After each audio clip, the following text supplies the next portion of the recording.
Welcome to the Cows Report, the podcast where we connect you to the leaders, stories, and ideas shaping the future of college athletics. I'm Will Reese, Cows Director, and this episode is presented by our friends at Airshare, the perfect approach to private aviation. In episode 13, our Ryan Bradley sits down for the big interview with Cows 2025 host Ross Bjork of Ohio State.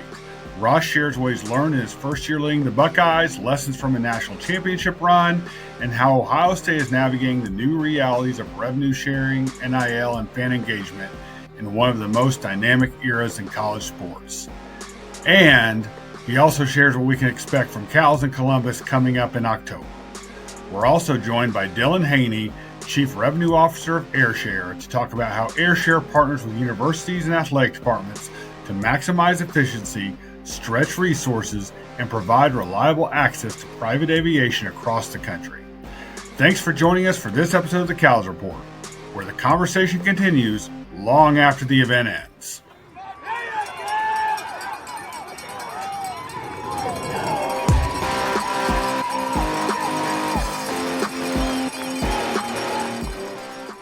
It's time now for the big interview here on the Cows Report podcast. I'm Ryan Bradley, and I'm excited to be joined this month by the Senior Vice President and Director of Athletics at The Ohio State University, Ross Bjork. Ross, thanks for making time. How are things in Columbus this time of year?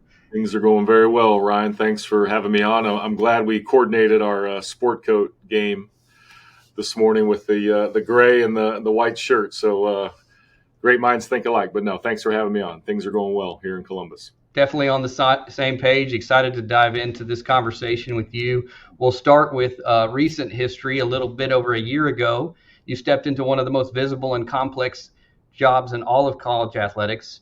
Tell us about your first year in Columbus and how you've approached this transition. Yeah, you're exactly right. I worked at a big place. Texas A&M is a big place. Ole Miss, a big place. Western Kentucky, different scale, but still the fundamentals are the same. And stepping into this role, because it is so massive with 36 sports, and we have over 600 employees. We have around 1,000 athletes. We're in a town of a city of 2 million people. Right, we have the biggest brand, the biggest fan base. I mean, the scale of this is massive. You have to simplify it, and you have to take it one step at a time. But what I realized is that the culture is really, really powerful and really well defined here, and that's a credit to Gene Smith and his 19 years legacy that he left here. And so I wanted to make sure that I didn't pierce that. I was delicate. I tried to really learn, observe. Talk to people, look people in the eye, be who I am, of course, have thoughts and have ideas, but really understand the landscape. And that allowed me to map out a plan. We did make some changes in the fall. And then as we're going through this whole machination of how do we sustain 36 sports? How do we share revenue? What's the financial model? I think it allowed me to have, credibility, trust. When we did have to make hard decisions, that communication and that culture building allowed us to do the things that we had to do to make sure we can sustain this. So it's been an awesome transition. The people here define it. Woody Hayes had a quote, "You win with people." I don't think there's any better example than here at Ohio State. So we tried to just dive in and get to know the place and the people and understand the culture, and then map out a game plan for what success can look like. We're going to dive into some of those complex issues that you're navigating that you mentioned just a minute ago here in just a bit. But I want to go back. Early in your career, you moved all over the country to gain experience at places like Missouri, Miami, UCLA. What stands out from your formative years as an administrator, and how did your willingness to move and take on new challenges impact that early trajectory for you in the industry? Yeah, you say move around. When I give a talk somewhere and I have a list of sort of my bio, it's like, wow, this guy can he keep a job? Sometimes I feel that way sometimes, but I think early on I just had this mindset that go anywhere, do anything to perform. And look, I grew up in Dodge City, Kansas. I played Division II football at Emporia State. I would be the AD at Emporia State if that was the opportunity. I just wanted to work in athletics. I just wanted to work in sports. And then, the first taste of this level was at the University of Missouri in spring of 1997, and was just given an opportunity. And I got some advice early on. One, try to get into fundraising, because that was a way to maybe have the pathway to be an AD. And then I was told, look, you probably have to move around. You probably do have to maybe look every 3 to 5 years to be able to move up. And when I was at Missouri almost 7 years, Mario Mocha was the senior associate AD, and he wasn't going anywhere anytime soon. And so there was kind of a ceiling, and then an opportunity opened up at Miami. And then, of course, went to UCLA for 5 years. But what I learned is, look, nothing replaces hard work. You have to work hard. You've got to build a reputation in this industry, and you've got to make connections. People call it networking. I think it's really about connections, and it's about friendships. And then you have to be good at your job. If you're not good at your job, then none of those opportunities are going to come your way. So I just tried to focus on those fundamentals, those elements, build relationships, be a good person, perform at the highest level, make some national connections. I got involved with NACDA, early on in my career through NAD. I think that really helped. So all of those things. And then I was given opportunities to be in the room, if you will. Mike Alden did that. Joe Castiglione did that. Paul D, when I worked at Miami, did that. Dan Guerrero at UCLA. So that kind of in the room experience was hard to replace. And I was fortunate to be around those great people that allowed me to do those things. So you had the opportunity to be in the room pretty early in your career. You also got the opportunity to be an AD relatively early in your career, with that first stop at Western Kentucky, and then Ole Miss and Texas A&M, as you mentioned. From those 3 previous AD stops, what were some of the lessons learned and the wisdom that you brought with you into this opportunity at Ohio State?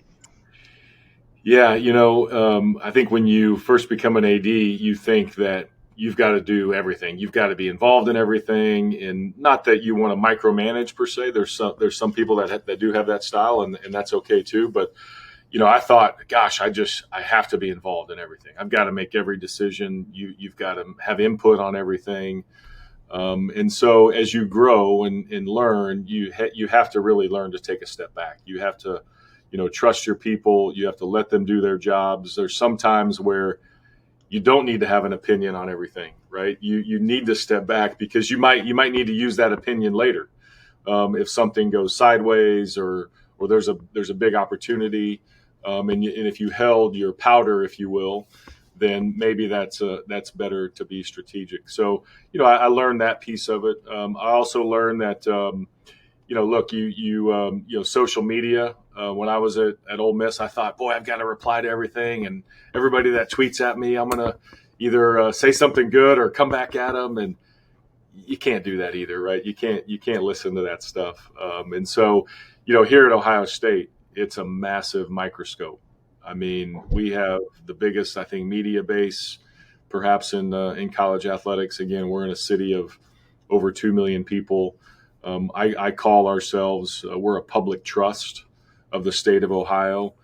Every word matters. Every action matters. Everything is dissected. If I give an interview, there'll be a podcast the next day breaking down the interview that I gave, and then there'll be a podcast on that podcast. And so I think the things I've learned is, every word you say as the AD, it matters, no matter if you're at Western Kentucky or Ohio State. Everybody wants you to have an opinion. Sometimes you don't need to give your opinion all the time. And then just patience. We all want everything to happen right away, and it's super competitive, and that's fine. We have to thrive in that, and we have to embrace that. But it's really, really competitive. But if you have the patience part of it, and you really map things out, then typically in the long term, that will pay off better. And so I've just learned those things, over time. I kind of say my give a factor is really, really small, where maybe when I was early in my career, it was really big because I cared about everything. And now it's like, if you're doing the right things and it's the right reasons for the institution, and you're protecting your student athletes and your coaches, and they don't like it, then And if I'm accused of being too loyal to student athletes or coaches, then so be it. So you just learn those things, over time, Ryan. You mentioned some of the titans of the industry that you had the opportunity to work for early in your career, and you also learned on the job as an AD pretty young in your career. Who are some of the mentors that you've leaned on that are in your inner circle that have helped develop your leadership philosophy over time? Yeah, I really think we're all a product of our journey. And I'm not a believer in you're born a leader. I think we all emerge, over time. I really, really believe that. And, to me, when you have just self-awareness, I think you're the best, leader possible. And, so I've worked for, I can remember my AD at Emporia State, Dr. Bill Quayle, and I remember just how steady, he was. And then Lewis Mills at my first job at Western Kentucky, he was a former basketball coach. And man, he was a fiery guy. And the football coach was a guy named Jack Harbaugh. And I remember watching those guys argue like in the middle of the football field during like a Tuesday morning. I was walking by the stadium and I'm like, oh, okay, maybe I shouldn't do that.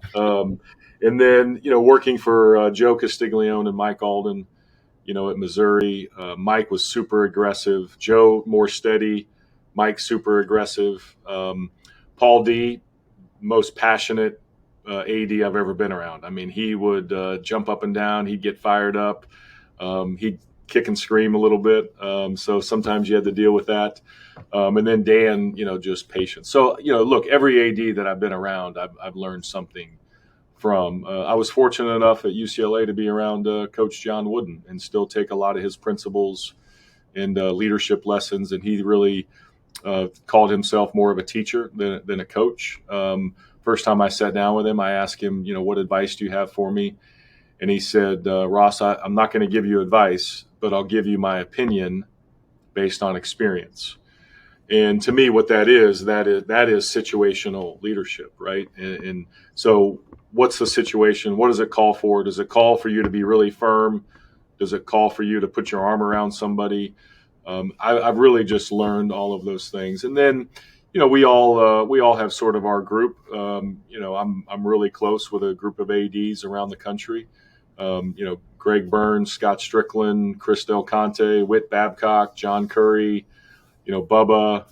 Of course, again, the mentors, Joe Castiglione is still in the business. He's on his retirement swing this year. So you always rely on those folks. Mike Slive was a big influence, former Southeastern Conference Commissioner, Greg Sankey, learning a ton from Tony Petitti here in the Big Ten. So this is a new league for me. So just, lots of those people that all impact, this journey along the way. Very fortunate.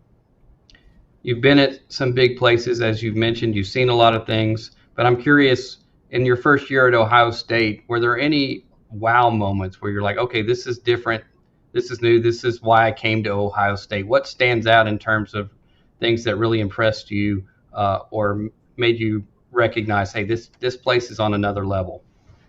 Yeah, it's really a great question, Ryan. That's probably the most prevalent question I get is what's been the biggest surprise for me, and it's two things that I would say.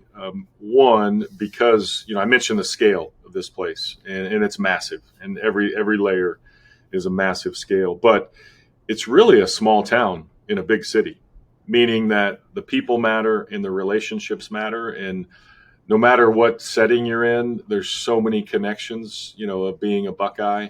No matter what city you might be in, whether I'm on an airplane and people recognize me or not, or maybe I'm wearing the lapel pin and you get that OH and then you look at them and it's like, oh, IO, right? And so, go Bucks, OHIO gets thrown out there a lot. So this sort of small town feel, but yet we have the strength of a big city.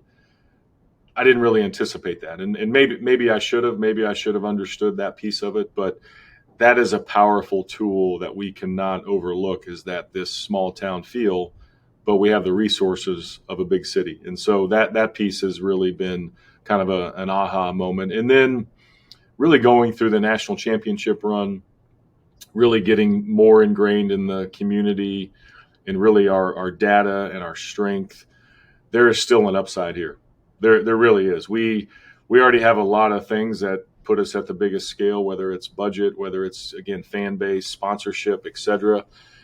But there's another level, there's another gear. And what I've told our staff is, look, we could sit here and do the same things we've always done, and we'll have a great athletic department, and everybody will be like, okay, there's Ohio State.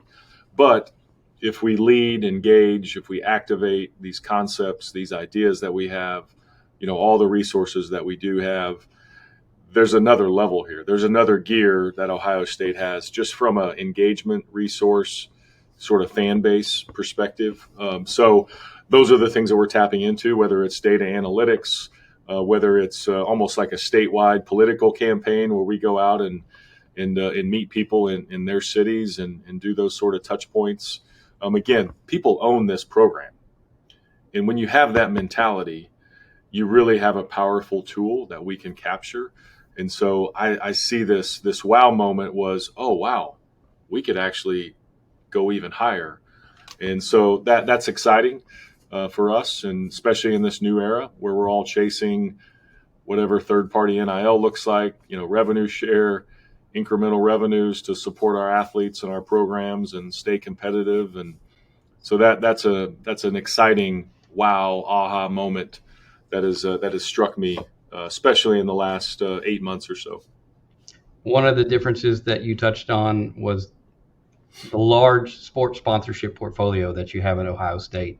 And this has always been a tension point in major college athletics, balancing how you support the revenue generating sports with the Olympic sports portfolio, but now maybe even more pronounced in this era of revenue sharing and NIL. So how are you managing those tensions and trying to position all of your programs for success in the midst of this really challenging dynamic? Yeah, it's a great question, Ryan. And every university, whether you're at Ohio State, Alabama, Western Kentucky, it doesn't matter. Everybody's doing the same analysis, right? In terms of what does sustainability look like? What's this model look like? So before I got here, they had a project team looking at the rev share piece that we all knew was coming, looking at scholarship numbers, looking at even stratifying sports. Do certain sports get some resources and others maybe you scale back? Fortunately, we didn't really have to do that as everything came together. But we looked at all kinds of different models, and we were public about some of those models. Maybe some programs are going to be walk-on sports. We didn't have to do that. Every program was able to maintain scholarships, but we did have to look at what's the number of staff required in a roster cap era. And so there were some positions that were eliminated through just natural attrition. We looked at adding positions that have an ROI. So we added 5 new people in fundraising. We added a data analytics person. We added a new NIL person. Learfield is adding people on their side to generate additional revenue. And so we looked at revenue. We looked at expenses. We looked at travel efficiencies. We looked at some scheduling efficiencies. You had to do all those things. And I think in this, never waste a good sort of crisis. And not that it was a major crisis, but you really had to just put everything on the table. We eliminated car stipends. We used to send gear out that was blank. It had the Nike swoosh on it, and it was scarlet and gray, perhaps, but it didn't have a logo on it. But it's a practice gear. Do we really need to put a logo on it? That saved over $150,000, which, again, in a $300 million budget is not huge, but all those little things, can add up into opportunities. So we really took a deep dive, and now we just have to take it step by step, continue to add revenue, not go crazy on expenses, continue to support our student athletes. And I think you're going to probably see in every 2 to 3 year analysis to say, okay, we made it through these last 2 years. What does the next 2 years look like? And what does the next 3 years after that look like? I'm not sure you can long range plan anymore. I think you have to just almost take it in these bite-sized financial windows. And so that's how we're looking at it, putting every revenue piece on the table that we can possibly come up with, continuing to monitor expenses. And then just, you have to be brutally honest with your people. You have to tell the truth. You have to show them what the roadmap is. You have to show them data. and be transparent. And again, they may not like it, but at least you're explaining it and you're communicating. You're not running away from it. And so we've taken that approach as well from a communication standpoint.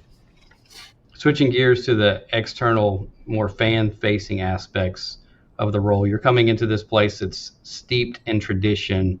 How do you pay homage to that and honor that while also innovating and looking for ways to, in a lot of ways, professionalize the experience that you're presenting for your fans and your stakeholders?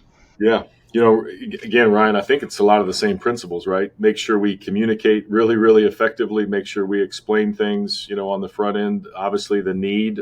Everyone here at Ohio State has high expectations, and they want us to be at the top of the pyramid, right? And so you have to embrace that piece of it, but then you have to execute on that and not be afraid to execute and not get paralyzed by the expectations. So we've communicated. We've told our fans, told our folks that, look, commercial activity, embracing that. I've used a phrase, look, we're always going to honor tradition, but we're not going to think traditionally. We can't do that anymore. And so what does that look like? You have to map that out and again, be transparent about that. And so we've just kind of said, look, everything can be on the table. We have to embrace this new era.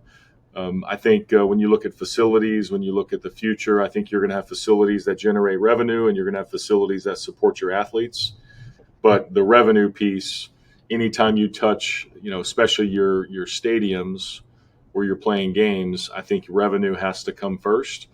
And then you look at other fan amenities, and that revenue that's produced can then help, every other fan. And so those are all the things that we're diving into. But again, just being open and honest about this new era, being open and honest about the need and the drive for success.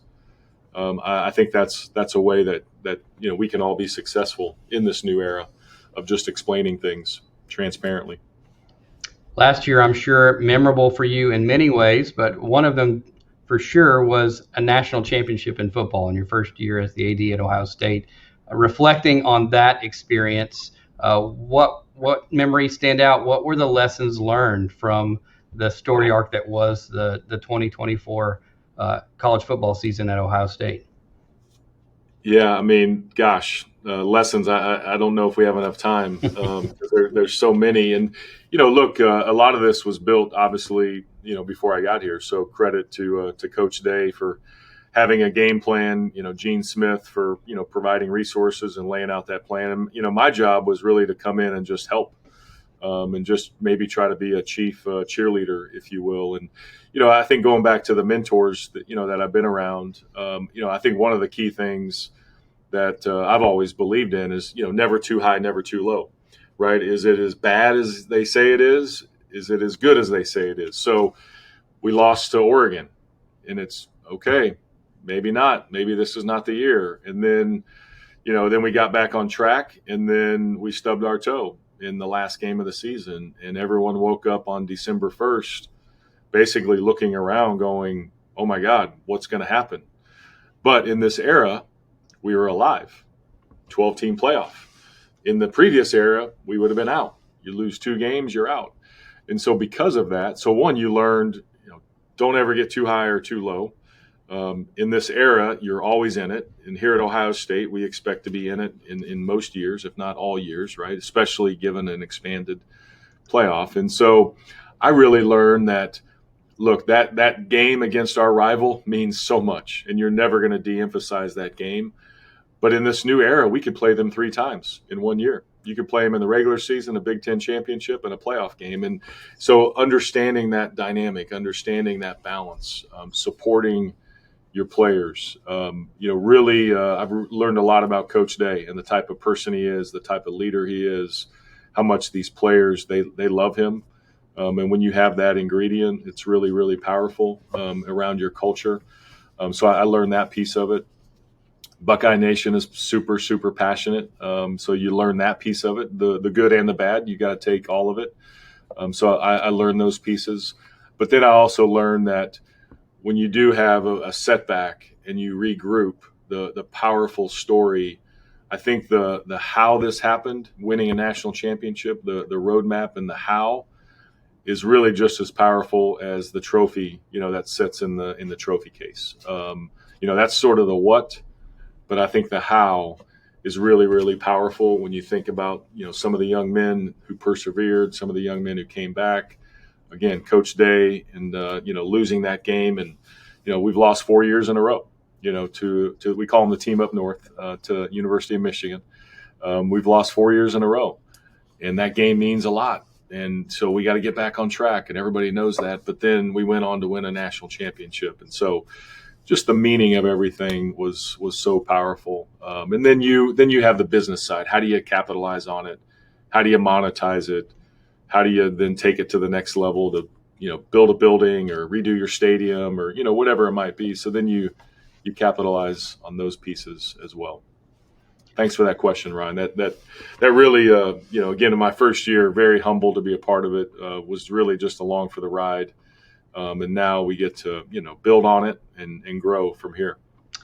Yeah, last year, obviously a great example of the roller coaster that can be a college football season. We're all experiencing it even in the first couple of weeks here of 2025. You've had the good fortune to be at several places where it really matters, right? You've got a very passionate fan base. You've got a lot of media paying attention to what you're doing.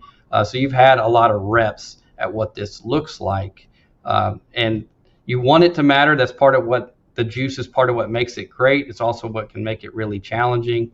So I'd love to ask you if you have advice for other ADs, aspiring ADs, when it comes to the ups and downs of a college football season and how you compartmentalize all the noise that's going on outside of the program, and how do you filter that feedback?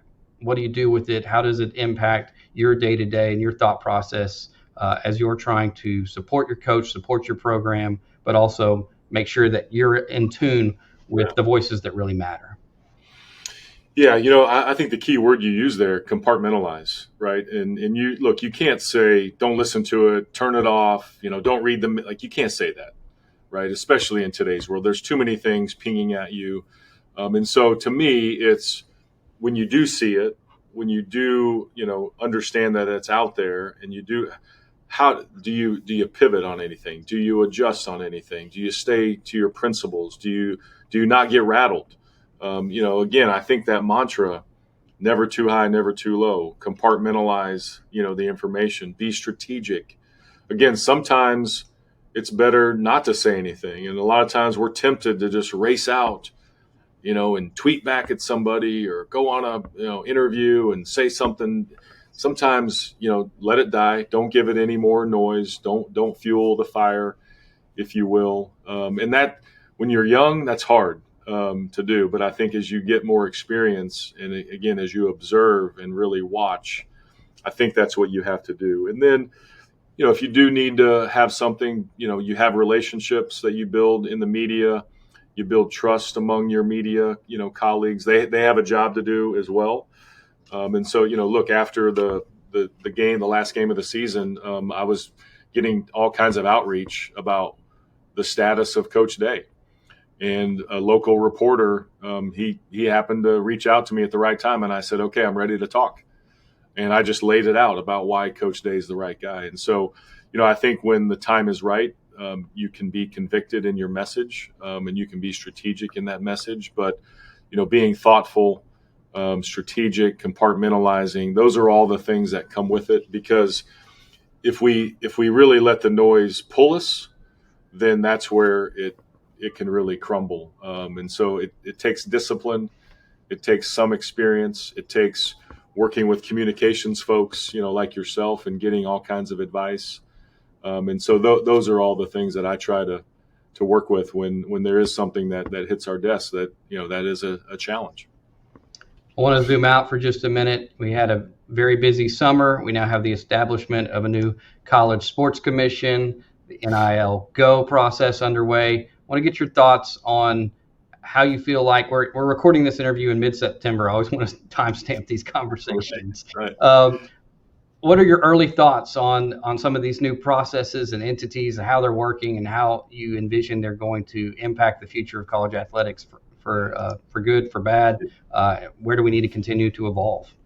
Yeah, we could when we have Cal's here in Columbus in 1st of October, we could have all 2.5 days on NIL Go and CSC and all those things. So maybe we'll have Will just redo the whole program. Look, we all believe in this system. It was set up the way it was set up to have some autonomy, to have single sort of authority decision making on enforcement and penalties and things like that. And so I really think the principles of what we set up as an industry. Look, this was led by the 5 conferences that were defendants in the case, and then you had people that opted in, and the NCAA's had some input in it. But the whole goal here was to, one, rebuild some trust in the enterprise, rebuild trust in enforcement, rebuild trust in the rulemaking.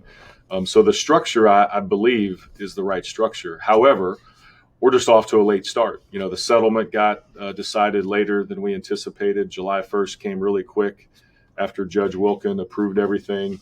Brian Seeley, I think, is a great hire with his background, and I think he's very thorough and thoughtful. But we're just behind, and we know that. And so when we're behind in this environment right now, it creates some uncertainty. It creates some gray areas. So I'm hoping that soon, especially as we get into the transfer portal world and the signing day world in November and December, that we have some clarity around the rules that are published, the penalties that are published, the enforcement staffing plan. Right now, as we said here, the CSC has 4 staff members. Obviously, that needs to be a lot more.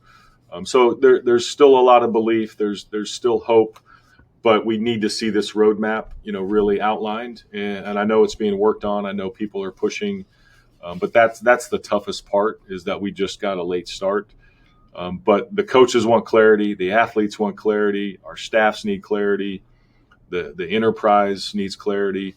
And then at the same time, Ryan, the games have never been more popular. I mean, think about the viewership, think about the fan interest. I mean, you look at the business side of it, and maybe it's a little chaotic, but you look at the passion and the fan base side of it, and people are going crazy over these games, and they love it, and they're coming to our venues. And our game against Texas, over 16 million people watched that game. How many games over 10 million, viewership wise? So that's the really exciting part, is we need to get this figured out, but yet we have a great product that is going to continue to thrive, for the long term. No shortage of things to talk about at Cal's year over year, but certainly this year, lots to dive into. I want to ask you about Cal's, because you've been involved for a long time. You've made it a point to attend and to be on the faculty. What is it about Cal's that has drawn you back year after year? Why does it matter? Why do you continue to invest your time and resources in being a part of it? Yeah, I think it goes back to a lot of the things we've talked about. People matter, relationships matter. I think in our industry, the more we can gather, the more we can, really set the table and have common interests come together. I think Cal's does that. I think the first one I went to was I was at Ole Miss, University of Memphis. I think hosted it there at the Peabody, and I think people they trust Will, and they trust what he brings to the table. And look, I'm a NACDA guy. I grew up in the NACDA world. My first convention was 1997. I was on the NAD board. I was president of NACDA. But I do think this lifts our industry by having a group like Cal's, especially with Will's trust and leadership. And so I always enjoy it. Again, it's high-level conversations. It's bite-sized nuggets of the panels and the sessions. And then you get the great hallway conversations and the great social activity. Again, our industry, is somewhat splintered right now, right? I mean, each conference kind of has their agenda. And so the more we can bring people together, I think is a powerful tool. And then we take those things back to our campuses. So we're proud to host it here at Ohio State. When I was at Texas A&M, I approached Will about hosting it. And so this has always kind of been on my radar, and it happens that it worked out this year. And so we're excited to have everyone here in Columbus and check out our great city and our great campus. And I think we have a great agenda once again. We're going to hear from Coach Day on Sunday night. And so just a lot of great things as part of the program, and just proud to be part of CALS, the CALS family, if you will. Yeah, we're very grateful that you were willing to take on hosting this and committed to it very early in your tenure at Ohio State. It's a big lift for you and your staff. You teased it just a little bit. We're going to hear from Coach Day Sunday night. But how excited are you just to bring this event to Columbus and have an opportunity to showcase for your peers everything that Ohio State has to offer and to facilitate some really important discussions on your campus? Yeah, I've heard from a lot of people that have never been to Columbus. And look, I didn't realize how great of a city Columbus was until this opportunity came up. And so I think a lot of people are curious about coming to the city, coming to our campus. They hear a lot about Ohio State. They hear perhaps how big it is. So showcasing some of our facilities, again, just the interconnective nature of having the campus really blending into the city. We sort of have a college town feel around campus, but yet, downtown is, 4 miles away. And so that interconnectivity, I think people will see the energy, they'll see the passion, they'll see our great facilities. Our people have done a great job. Jerry Davis has been our point person working with Will. He's done a great job. So I know our staff is excited to see other colleagues here in town. So going to be exciting the first weekend in October. We could not be more excited to be with you in Columbus. All right, time for maybe one more question. This is always one of my favorites. As you think about the CALS community, these rising and aspiring ADs, what would be your advice for that group in terms of how they can continue to grow and evolve and prepare themselves for a future role like some of the ones that you have had in the chair? How do we instill upon them the values?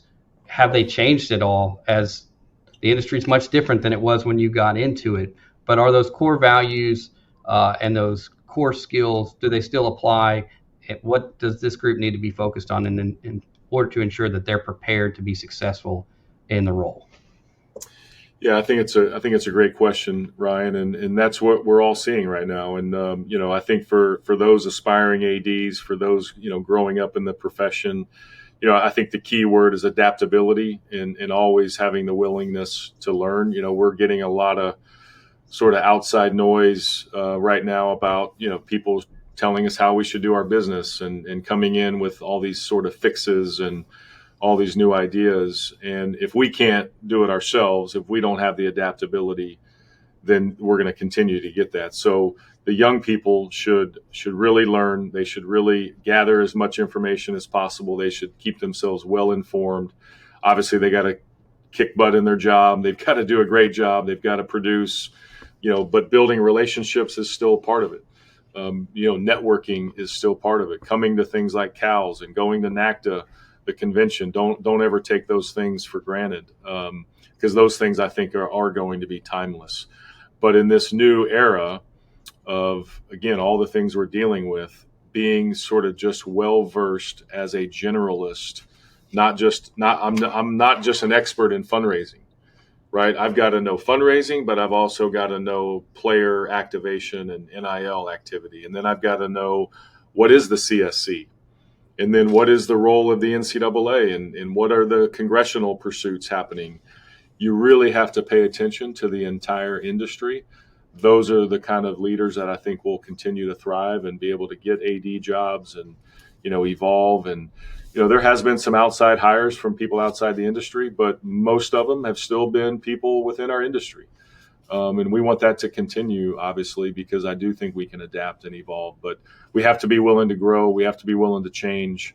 It's not the same as when I started. It's not the same as when I became a first-time AD. It's not the same when I got to Ohio State, right? It's even changed in a year and a half. So that piece of it, I think, is what the next generation will have. And then, look, there's a lot of ADs that are near the end. So there's going to be continued turnover in our industry. And that should have people excited that these opportunities are always going to present themselves. And people that are equipped are going to be in line for these jobs when we all get replaced. We all have a shelf life. We're all just stewards. We all will get replaced, and the next generation will be equipped to take over. That's great insight. Ross, as always, we appreciate your candor. Thanks for making time to do this. And certainly we appreciate all that you and your staff are doing to prepare for a successful CALS 2025. We look forward to being with you very soon.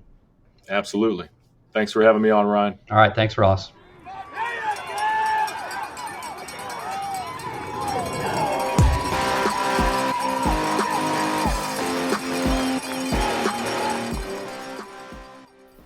Welcome back to the CALS Report podcast. I'm Ryan Bradley, and I'm pleased to be joined by the Chief Revenue Officer of Airshare, one of our sponsors of CALS 2025, Dylan Haynie. Dylan, how are you today?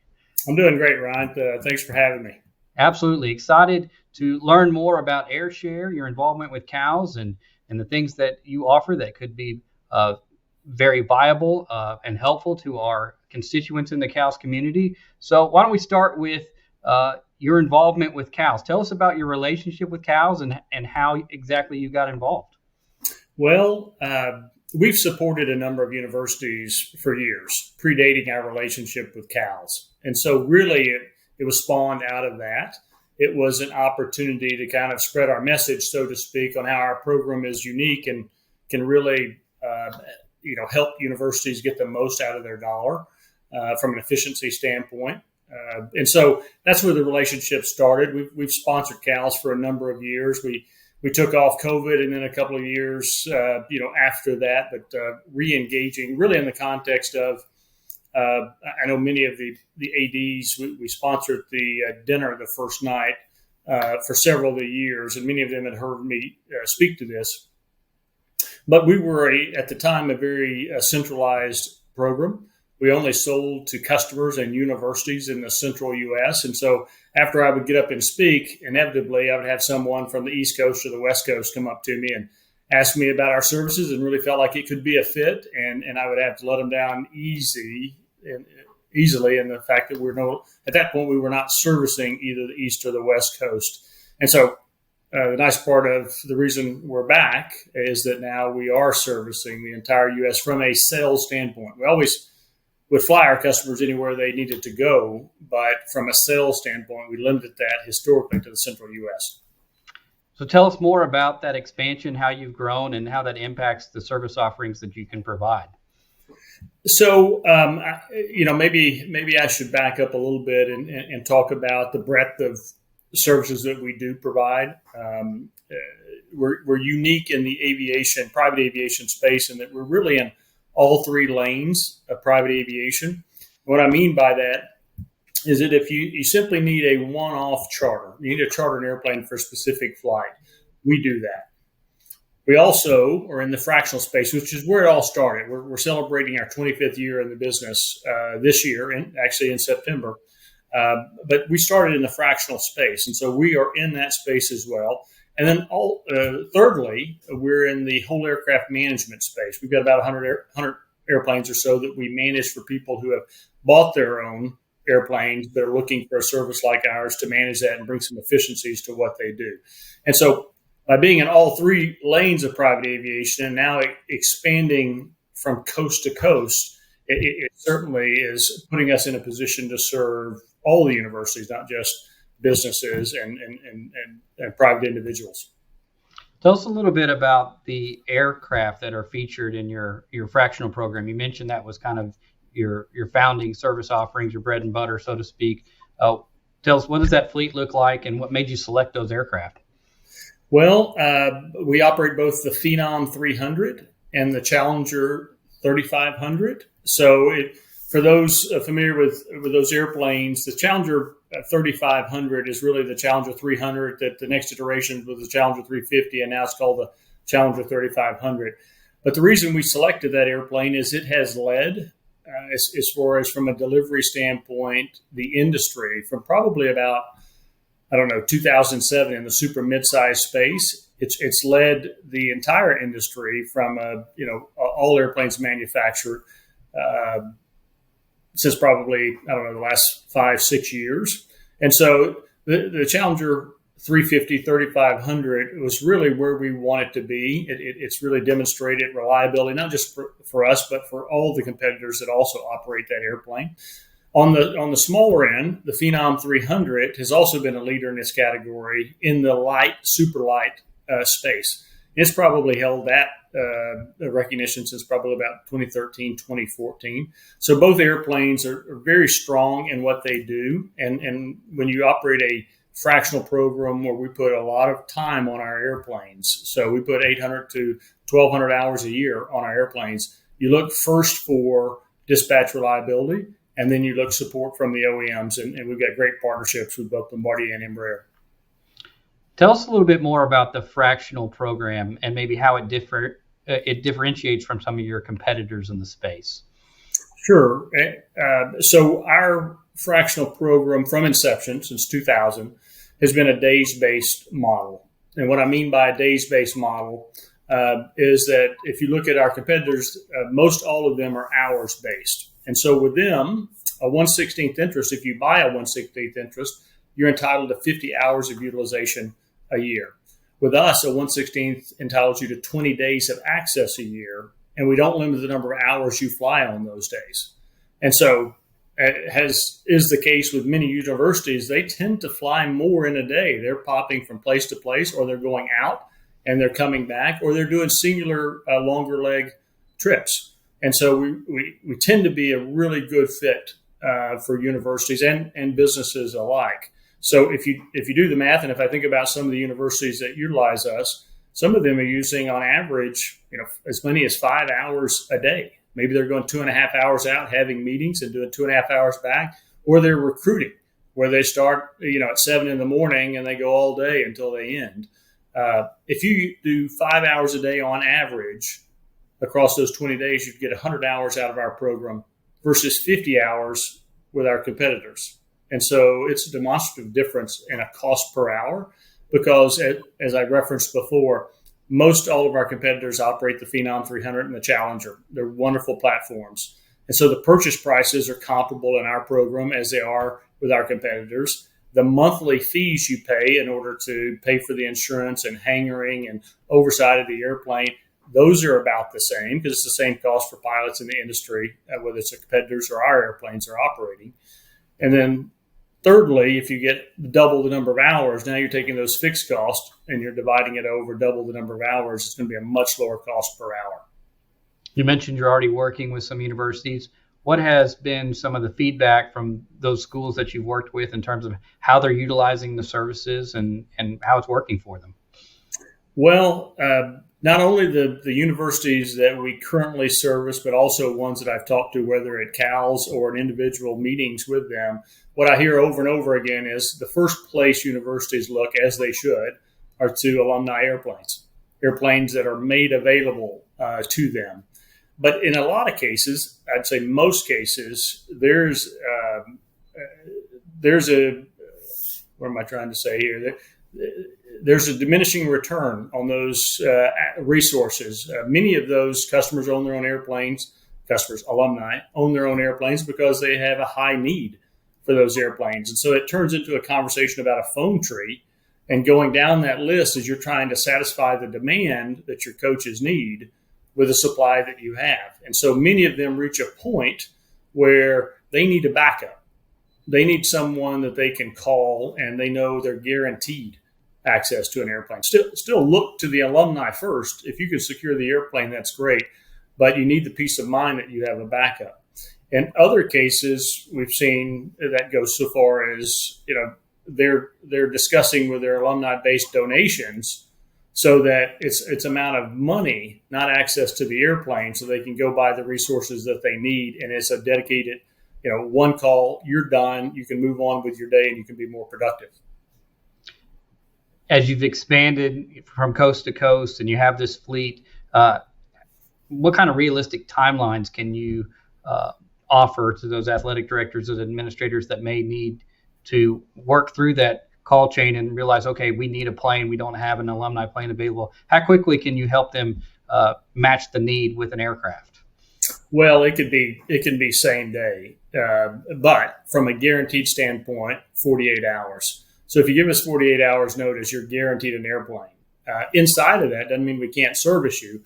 And in many cases, we get those last minute calls and we need to be there in 6 hours. and pick up a coach and get them from A to B.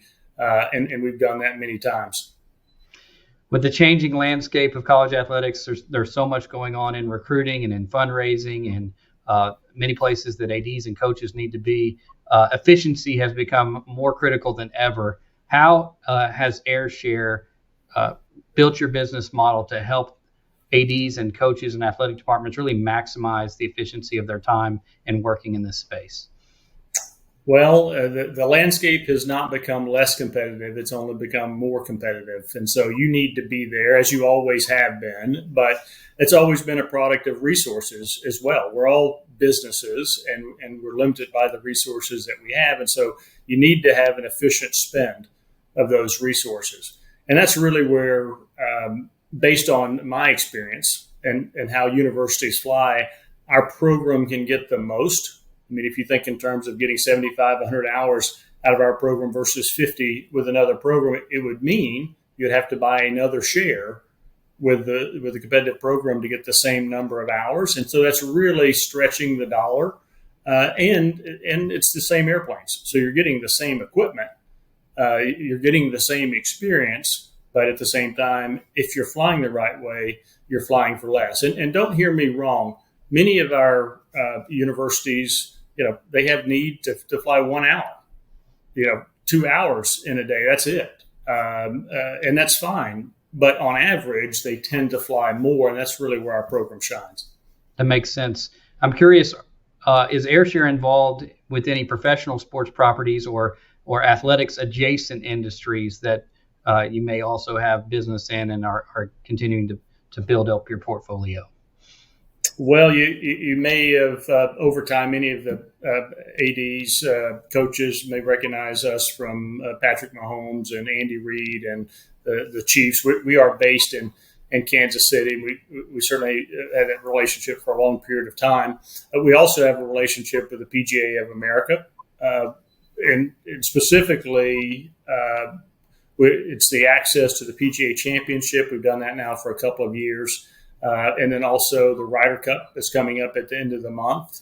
It's a wonderful opportunity to bring not only our prospects and our customers in order to have a great weekend, within golf, within the golf community, but at the same time, it's giving them resources too to get the people they need to get to both of those properties as well. Well, Dylan, we appreciate your long-standing support of CALS and are looking forward to connecting with you further in Columbus next month. Anything else you want to share with our CALS community in advance of our time together at Ohio State?